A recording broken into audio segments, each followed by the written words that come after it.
നമസ്കാരം. പ്രധാന വാർത്തകൾ.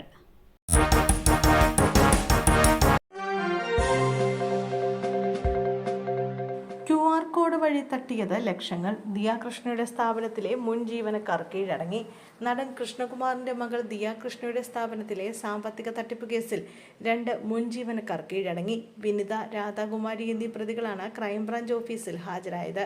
ഇവരുടെ മുൻകൂർ ജാമ്യാപേക്ഷയാണ് ഹൈക്കോടതി തള്ളിയതിന് പിന്നാലെയാണ് പ്രതികൾ കീഴടങ്ങിയത്. അതേസമയം ദിവ്യ എന്ന പ്രതി ഹാജരായിട്ടില്ല. 3 ജീവനക്കാരികൾക്കെതിരെയായിരുന്നു ദിയയുടെ പരാതി. 2 പേരാണ് കോടതിയെ സമീപിച്ചിരുന്നത്. കേസിൽ ജീവനക്കാരെ വിശദമായി ചോദ്യം ചെയ്യേണ്ടതുണ്ടെന്ന് പോലീസ് കോടതിയെ അറിയിച്ചിരുന്നു. ഇതിന് പിന്നാലെ മുൻകൂർ ജാമ്യം നിഷേധിച്ച കോടതി അന്വേഷണ സംഘത്തിന് മുമ്പാകെ ഹാജരാകാൻ നിർദ്ദേശിക്കുകയും ചെയ്തു. ദിയയുടെ സ്ഥാപനത്തിൽ നിന്നും 69 ലക്ഷം രൂപ ജീവനക്കാരികൾ തട്ടിയെടുത്തെന്നാണ് കേസ്. സുപ്രീം കോടതിയെ വെല്ലുവിളിച്ച് ഗവർണർ. സർക്കാർ പാനൽ തള്ളി. വിസിമാരായി വീണ്ടും നിയമിച്ചു. വൈസ് ചാൻസലർമാരുടെ നിയമനത്തിൽ സുപ്രീം കോടതി നിർദ്ദേശം മറികടന്ന് സർക്കാർ പാനൽ തള്ളി ഗവർണർ രാജേന്ദ്ര അർലേക്കർ.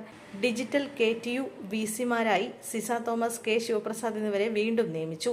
സർക്കാർ നൽകിയ പാനൽ തള്ളിയാണ് രാജ്ഭവൻ വിജ്ഞാപനമിറക്കിയത്. നടപടിയെ നിയമപരമായി നേരിടാനാണ് സർക്കാർ തീരുമാനം.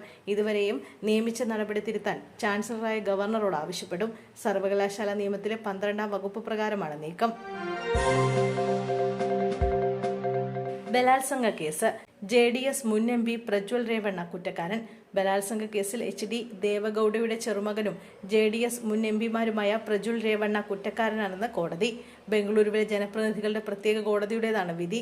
കേസിൽ ശിക്ഷ നാളെ വിധിക്കും. ഹസാനിലെ പ്രജ്വലിന്റെ കുടുംബത്തിന്റെ ഫാം ഹൌസിൽ ജോലിക്കാരായ 48കാരി നൽകിയ പരാതിയിൽ രജിസ്റ്റർ ചെയ്ത കേസിലാണ് വിധി. കേസ് രജിസ്റ്റർ ചെയ്ത 14 മാസങ്ങൾക്കുള്ളിലാണ് പ്രജ്വൽ കുറ്റക്കാരനാണെന്ന് കണ്ടെത്തിയത്. പ്രജ്വൽ രേവണ്ണ 2 തവണ പീഡിപ്പിക്കുകയും ദൃശ്യങ്ങൾ വീഡിയോയിൽ പ്രചരിപ്പിച്ചെന്നുമാണ് കേസ്. കേരളത്തിലെ വസ്ത്രവ്യാപാര സ്ഥാപനങ്ങളിൽ റെയ്ഡ്. കണ്ടെത്തിയത് വമ്പൻ തട്ടിപ്പ്. സംസ്ഥാനത്തെ 10 കേന്ദ്രങ്ങളിൽ നടത്തിയ റെയ്ഡിൽ രേഖകളില്ലാതെ 1000 കോടിയോളം രൂപയുടെ കച്ചവടം നടത്തിയതായാണ് കണ്ടെത്തൽ. നെപ്റ്റോൺ എന്ന സോഫ്റ്റ്വെയർ ഉപയോഗിച്ചാണ് വസ്ത്രവ്യാപാര സ്ഥാപനങ്ങളിൽ തട്ടിപ്പ് നടക്കുന്നതെന്നും വ്യക്തമായിട്ടുണ്ട്. ഉപഭോക്താക്കൾക്ക് കൃത്യമായി ബില്ല് ലഭിക്കുമെങ്കിലും സെർവറിൽ ഇത് രേഖപ്പെടുത്തിയില്ല.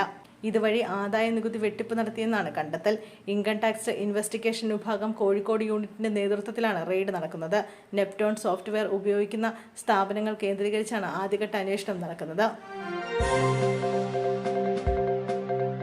ചെളി തെറിപ്പിച്ചത് യുവാക്കൾ ചോദ്യം ചെയ്തു. ആലപ്പുഴയിൽ ബസ് നടുറോഡിൽ ഉപേക്ഷിച്ച് KSRTC ജീവനക്കാർ ഇറങ്ങിപ്പോയി.